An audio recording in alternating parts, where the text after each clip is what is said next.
નમસ્કાર ખેડૂત મિત્રો, હું મલય બારોટ શક્તિમાન સીડ્સમાં આપ સૌ ખેડૂત મિત્રોનું હાર્દિક સ્વાગત કરું છું।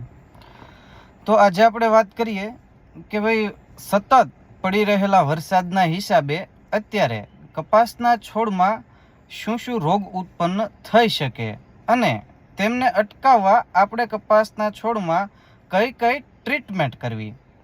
તો ખેડૂત મિત્રો વાત કરીએ તો અત્યારે મેજોરિટી લગભગ ફૂગજન્ય અને બેક્ટેરિયાજન્ય રોગો ઉત્પન્ન થાય છે, જેમાં મુખ્યત્વે અત્યારે ભેજવાળું વાતાવરણ અને વરસાદી વાતાવરણના હિસાબે કપાસના છોડમાં જે મૂળ છે તેમને પૂરતા પ્રમાણમાં ઓક્સિજન મળી રહેતો નથી।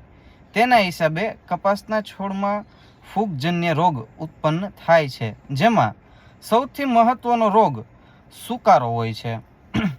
સુકારો આવવાના હિસાબે કપાસનો છોડ ઊભો બળી જાય છે અને તેમને અટકાવવા આપણે શું શું તકેદારી રાખવી જોઈએ તે આપણે ચર્ચા કરીએ।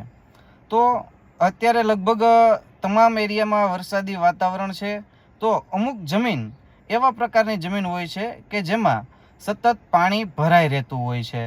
તો પાણી જો તમારી જમીનમાં ભરાઈ રહેતું હોય તો પૂરતા પ્રમાણમાં પાણીનો નિકાલ કરવો જોઈએ અને યોગ્ય અનુકૂળ પરિસ્થિતિ બાદ તેમાં વીઘે 10 કિલો એમોનિયમ સલ્ફેટ ખાતર આપવું જોઈએ। ખેડૂત મિત્રો, અત્યારે નાઇટ્રોજનયુક્ત કોઈ પણ ખોરાક આપવો નહીં। અત્યારે બેસ્ટ છે કે તમે વીઘે 10 કિલો એમોનિયમ સલ્ફેટ આપો અને ફૂગનાશક પાવડરનો ઉપયોગ કરવો જોઈએ। બીજી વસ્તુની વાત કરીએ તો અત્યારે જે પાન છે, કપાસના પાન ઉપર કાળા અથવા કથ્થાઈ કલરના ટપકા જોવા મળે છે, જે પાનને કોકડાવી નાખે છે। તો એના માટે યોગ્ય હવામાન થાય, યોગ્ય વાતાવરણ થાય ત્યારે સારા અત્યારે હળવા 2 ડોઝ દવાના આપવાથી રોગને કંટ્રોલમાં રહી શકાય છે। તો ખેડૂત મિત્રો, આજના માટે એટલું જ। મળીએ નેક્સ્ટ વિડીયોમાં। રજા આપો। જો અમારો વિડીયો પસંદ આવ્યો હોય તો લાઇક, શેર એન્ડ સબસ્ક્રાઈબ કરવાનું ભૂલશો નહીં।